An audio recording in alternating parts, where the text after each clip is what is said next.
आदि ब्रह्मा ऋषभ देव भगवान की जय। शासन नायक महावीर भगवान की जय। परम पूज्य गणिनी प्रमुख श्री ज्ञानमती माता जी की जय। सरस्वती नमस्तुभ्यं वरदे कामरूपिणी विद्यारंभं करिष्यामि सिद्धिर्भवतु मे सदा। द्वादशांगमयी सरस्वती माता की कृपा प्रसाद से और पूज्य गणिनी ज्ञानमती माता के मंगल छत्र छाया में हम सब अयोध्या की धरती से स्वाध्याय का क्रम प्रारंभ करते हैं। समय हो चुका है। गोमठ 60 जीवकांड ग्रंथ आपके हाथों में है और आज संगी मार्गणा का जो शेष भाग बचा है उस पर स्वाध्याय की क्रिया प्रारंभ होगी। और ध्यान देना है आप सबको, 8 जून 2024 को आपकी गोमठ 60 जीवकांड की चौथी परीक्षा होने वाली है। जिस प्रकार से 3 पेपर आपने दिए हैं उसी प्रकार से चौथा पेपर है ये, जिसमें गाथा नंबर 128 से और गाथा नंबर 173 अर्थात संपूर्ण गोमठ सार की ये अंतिम परीक्षा होने वाली है। इसलिए सबको तैयारी करनी है। गाथा नंबर 128 से लेकर और 173 तक संपूर्ण गाथाएं समाविष्ट हो जाएंगी। तो अब मंगलाचरण के साथ स्वाध्याय का प्रारंभीकरण होता है।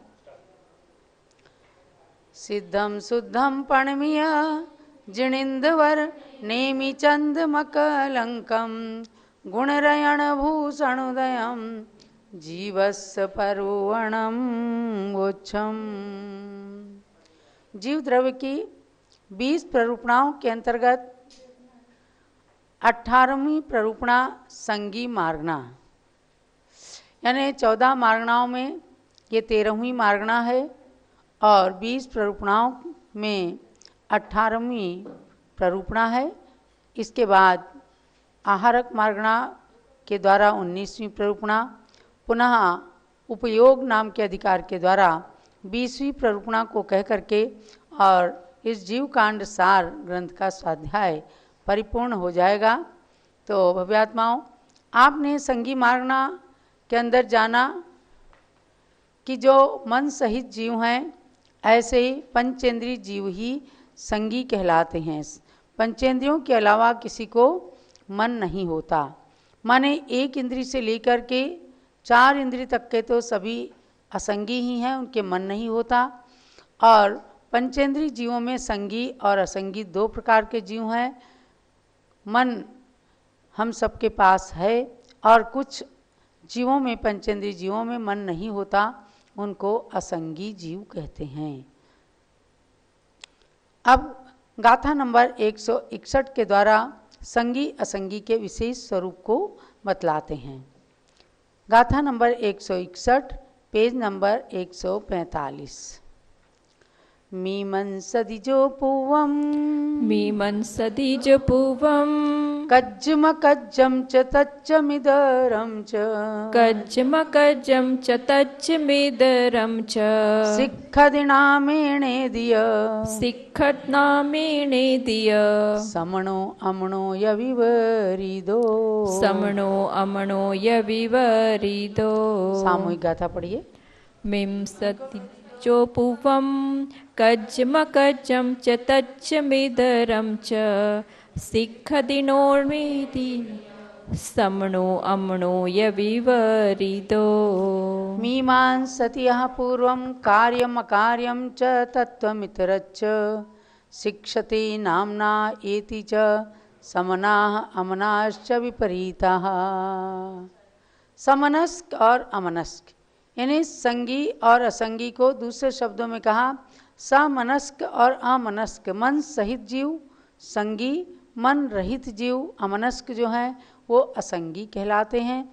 तो मीमांसत यह पूर्वम कार्यम कार्यम च तत्त्वमितरच्च, अर्थात मीमांसति माने विचार करना, जो कार्य और अकार्य को करने से पूर्व ही विचार करता है यानी कि मेरे हित में क्या है, मेरे अहित में क्या है, इसको करने से पहले विचार कर लेता है, मीमांसा कर लेता है, उस पर विश्लेषण कर लेता है।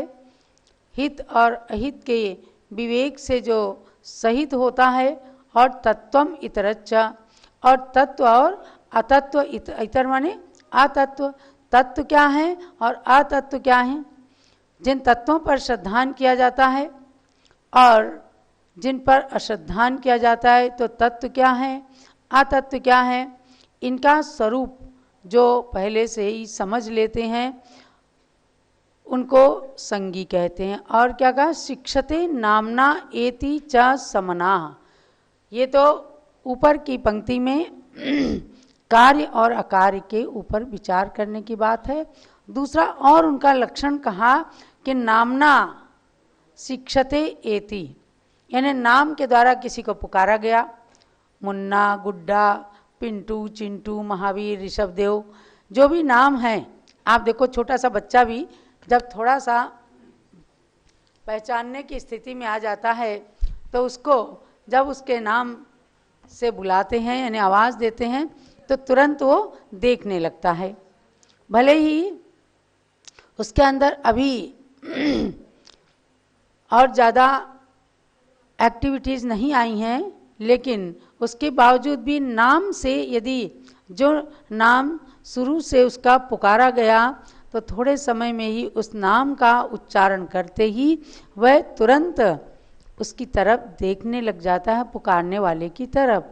तो कहा कि नाम जो रखा गया हो, उस नाम के द्वारा बुलाने पर जो आ सके, समझ सके, तो उस ओर उन्मुख हो सके अथवा उसका उत्तर दे सके, तो वो उसको समझना चाहिए कि उसकी संगी संज्ञा है, यानी मन सहित है, वो समनस्क है।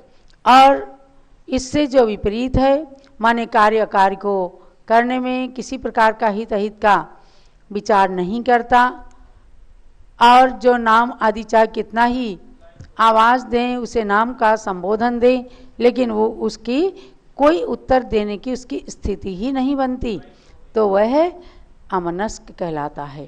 तो आप कुल मिलाकर के संक्षेप में जाने संगी मार्गना का सार कि जीव के दो भेद हैं, संगी और असंगी।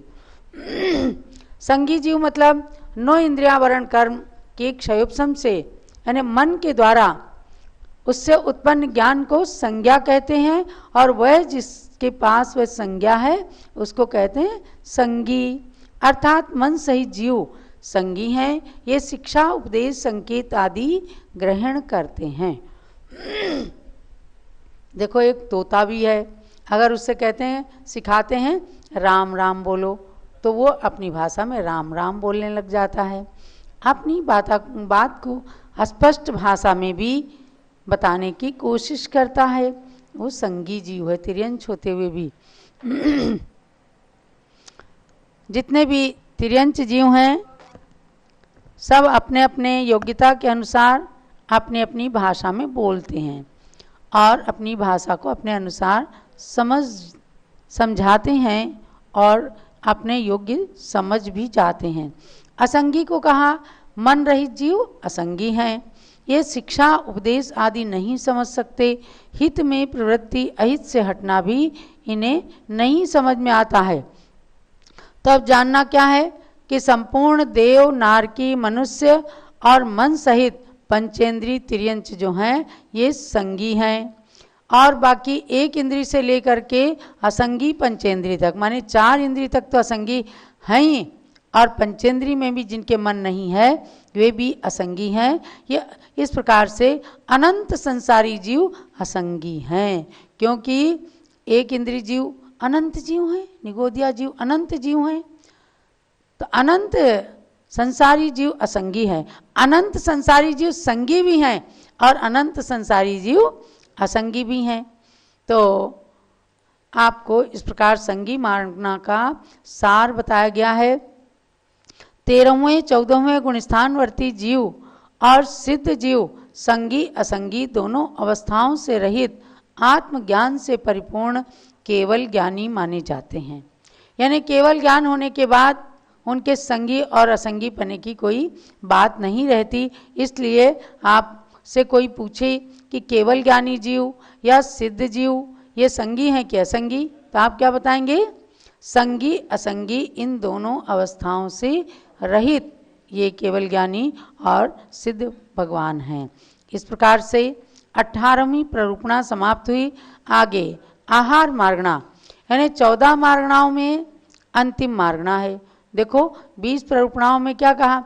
गुण जीवा पज्जति पाणा सन्ना या मग्गणाओ या उव ओगो वियकमसो बीसम तु परुवणा भणिदा।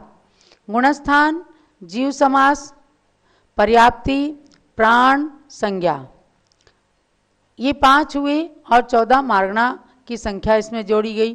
14, 5, 19 और उपयोग ये 20 प्ररूपणाएं कही गई हैं।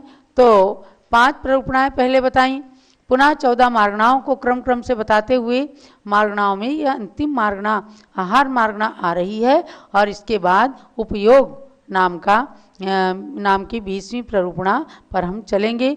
ये आहार मार्गणा शुरू होती है। उदयावर्ण शरीरोदयेन तद्देह वयन चित्ताणम। उदयावर्ण शरीरोदयेन तद्देह वयन चित्ताणम। नोकम अवगणाणम। नोकम अवगणाणम। गहनम आहारयम नाम। गहनम आहारयम नाम। गाथा पढ़िए सामूहिक। उदयावर्ण शरीरोदयेन तद्देह वयन चित्ताणम। नोकम अवगणाणम गहनम आहारयम नाम। उदयापन्न शरीरोदयेन तद्देह वचन चित्तानां नो कर्म वर्गणानां ग्रहणम आहारकम नाम। आहारक, इस मार्गणा का नाम ही है आहार मार्गणा। तो कह रहे हैं कि उदयापन्न शरीरोदयेन, यानी शरीर नाम कर्म के, शरीर नामा नाम कर्म के उदय से जो तद्देह मतलब उस जनित शरीर की उत्पत्ति जो होती है, औदारिक, वैक्रियक, आहारक, इन 3 शरीरों में यथासंभव किसी भी शरीर तथा वचन और द्रव्य मन रूप बनने के योग्य जो 9 कर्म वर्गणाओं का ग्रहण होता है उसको कहते हैं आहार वर्गणा। आहार माने केवल भोजन करना ही आहार नहीं है। शरीर के योग्य पुद्गल परमाणुओं का आना, शरीर का ग्रोथ बढ़ना, ये सब आहार कहलाता है। तो ये आहार का लक्षण बताया कि जिस भी शरीर को जीव प्राप्त करता है उसके उदय से उनमें से यथासंभव कोई भी शरीर, जो भी शरीर है, चाहे वैक्रियक शरीर है देव और नारकियों का, चाहे मनुष्यों का औदारिक शरीर है तिर्यंचों का और मनुष्यों का, चाहे आहारक रिद्धि प्राप्त मनुष्यों के आहारक शरीर नाम से पुतला निकलता है, इनमें किन्हीं भी शरीर तथा वचन और द्रव्य मन की बनने के योग्य पुद्गल वर्गणाओं का, यानी गर्भ में भी जीव रहता है या जो भी शरीर बनने की का जो समय होता है उससे पूर्व भी शरीर बनने की क्षमता को प्राप्त करना भी आहारक अवस्था है। गर्भ में कोई जीव है, उसकी पर्याप्ति पूर्ण हुई, बस धीरे धीरे उसके शरीर की ग्रोथ शुरू हो जाती है। तो ये आहारक कर्म का यानी आहार पर्याप्ति, जो 6 पर्याप्तियां हैं उनमें आहार पर्याप्ति शुरू हो जाती है।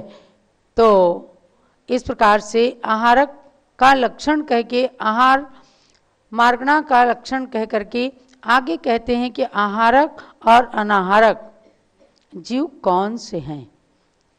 विग्गह गदिमावण्णा। विग्गह गतिमावण्णा। केवलिनो समुग्गदो अजोगीय। केवलिनो समुग्गदो अजोगीय। सिद्धाय अनाहारा। सिद्धाय अनाहारा। शेषा आहारया जीवा। शेषा आहारया जीवा। सामूहिक गाथा पढ़ें। विगदिमा वर्णा केवलिनो समुग्धो अजोगीय सिद्धाय अनाहारा शेषा आहारया जीवा। विग्रह गतिमापन्ना केवलिना समुद्घाता अयोगिनश्च सिद्धाश्च अनाहारा शेषा आहारका जीवा। अनाहारक के जीव कब रहता है? विग्रह गति में। विग्रह गति क्या होती है? एक गति से दूसरी गति में जब जीव जा रहा होता है। समझो हम देव गति से मनुष्य गति में आई, तो देव गति से मनुष्य गति में आने के समय में एकम द्वौ त्रीन्वा नाहारका।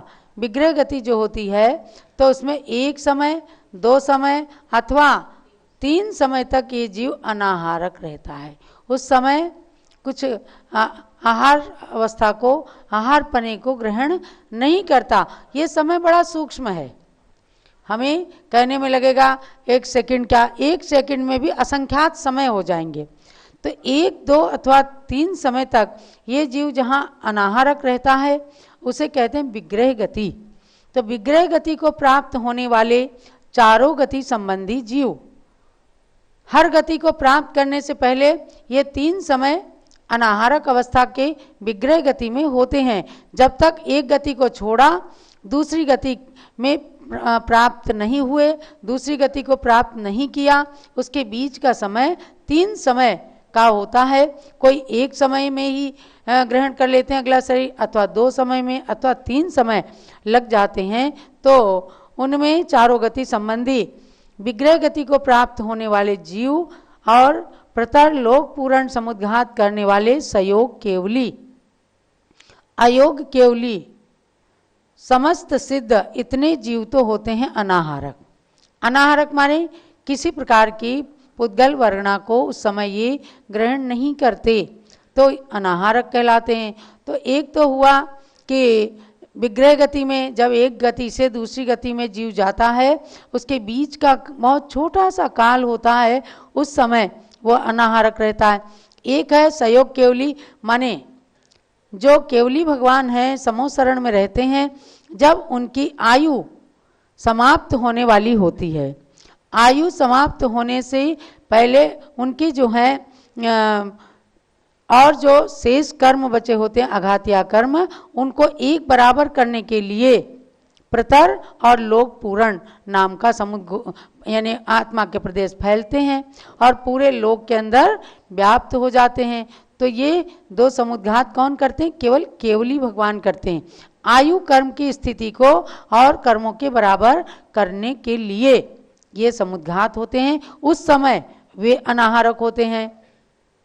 और सिद्ध अवस्था में तो आहारक की कोई बात ही नहीं, न कर्माहार न नो कर्माहार, किसी प्रकार की कोई बात नहीं। वहाँ तो शुद्धात्मा जीव संसार से मुक्त होकर शुद्ध अवस्था को प्राप्त होता है, इसलिए वहाँ पर आहारक नहीं होते। किसी प्रकार का आहार, कर्मों का भी आहार और दूसरी चीज़ों की तो बात ही नहीं है, उनको ग्रहण नहीं करते, इसलिए अनाहारक होते हैं। और इनको छोड़कर शेष सभी जीव आहारक जीव होते हैं। यानी संसार अवस्था में सभी जीव, मनुष्य, तिर्यंच, देव, नारकी, सब के सब आहारक किसी किसी रूप में। कोई भोजन ग्रहण करता है, कोई अमृत ग्रहण करता है, कोई मानसिक आहार ग्रहण करता है, और वो भी नहीं है तो कर्मों का आहार, समझे ना। कर्म जो प्रतिक्षण आते हैं उनको भी कर्माहार, नो कर्माहार, ये आहार के कई भेद बताए गए हैं। तो अब जब यहाँ प्रकरण आया समुद्घात का कि भाई केवली भगवान, सयोग केवली भगवान 13वें गुण स्थान में रहते हैं और आयु कर्म की स्थिति को शेष अघातिया कर्मों की स्थिति के बराबर करने के लिए प्रतर और लोक पूर्ण नाम के समुद्घात को करते हैं, उस समय अनाहारक रहते हैं। तो समुद्घात का लक्षण बता रहे हैं। वेयण कसाय वेगो वियो या मरणंतियो समूघादो। वेयण कसाय वेगुवियो मरणतियो समूघादो। तेजाहारो छठो तेजाहारो छठो सत्तमो केवलीनम तू। सत्तमो केवलीनम तू। सामूहिक गाथा पढ़िए। वेयण कसाय वेगुवियो ये मरणतियो समूघादो। तेजाहारो छठो सत्तमो केवलीनम तू। वेदना कषाय वैगुर्विकाश्च मारणान्तिका समुद्घातः तेजाहारः षष्ठा सप्तमा केवलिनाम तो। यानी समुद्घात के बताया कि 7 भेद हैं। 7 भेद कौन कौन से नाम उसमें दिए हैं? वेदना, कषाय, वैक्रियक, मारणांतिक, तेजस और आहारक और केवली। ये 7 प्रकार के समुद्घात करते हैं। यानी कि इन 7 अवस्थाओं में जीव अपने मूल शरीर को न छोड़ करके आत्मा के प्रदेशों को जब बाहर निकालता है तब वह अवस्था कहलाती है समुद्घात। अत्यंत वेदना किसी को उठी है तो शरीर से कुछ ऐसे ही परमाणु पुतले के रूप में निकलते हैं, या कसाय आने से तो इनका लक्षण अन्य अनेक स्थानों पर समुद्घात के स्थानों पर कहा गया है। आप जाने कि समुद्घात क्या चीज है, कौन करते हैं? मूल शरीर मछंडिय उत्तर देहस्य जीव पिंडस्य। उत्तर देहस्य जीव पिंडस्य निगमनम देहादो। निगमनम देहादो होदि समुद्घादनामम तु। होदि समुद्घादनामम तु। गाथा पढ़िएगा। मूल शरीर मछंडिय उत्तर देहस्य जीव पिंडस्य निगमनम देहादो होदि समुद्घादनामम तु। मूल शरीरम त्यक्त्वा उत्तर देहस्य जीवपिंडस्य निर्गमनम देहाद भवति समुद्घातनाम तु। अर्थात जो मूल शरीर है उसको न छोड़कर तेजस कार्माण रूप उत्तर देह के साथ जीव प्रदेशों के शरीर से बाहर निकलने को समुद्घात कहते हैं। ये सब जीव नहीं करते हैं, कोई कोई जीव ही इन समुद्घातों को करते हैं। तो इस प्रकार से जब ये मार्गणा पूर्ण होती है तो इसका सार आपको जानना है कि जीव की 2 अवस्थाएं हैं, आहारक अवस्था और अनाहारक अवस्था। अब क्या है, शरीर नाम कर्म के उदय से औदारिक आदि किसी शरीर के योग्य तथा वचन मन के योग्य वर्गणाओं का यथा संभव ग्रहण होना ये आहार है। उसको ग्रहण करने वाला जीव आहारक कहलाता है। और इसके विपरीत अर्थात नो कर्म वर्गणाओं को ग्रहण न करने वाले जीव अनाहारक कहलाते हैं। अर्थात ऐसे जीवों को अनाहारक कहा गया है। तो विग्रह गति वाले जीव केवली समुद्घात में प्रतरलोक पूर्ण समुद्घात वाले सयोग केवली जीव तथा अयोग केवली जीव और सभी सिद्ध जीव जो गुण स्थान के ऊपर भी पहुंच जाते हैं वे सिद्ध परमेष्टि जीव वो अनाहारक होते हैं। और अनाहारक से अतिरिक्त से सभी जीव आहारक होते हैं। तो आहारक के आहार के 6 भेद बताएं। कवलाहार, कर्माहार, नो कर्माहार, लेपाहार, ओजाहार और मानसिक आहार। इनको भी आप जानो कि आप कौन सा आहार कर रहे हैं। यानी ग्रास उठा करके रोटी चावल हलवा पूड़ी आदि खाना ये कहलाता कवलाहार।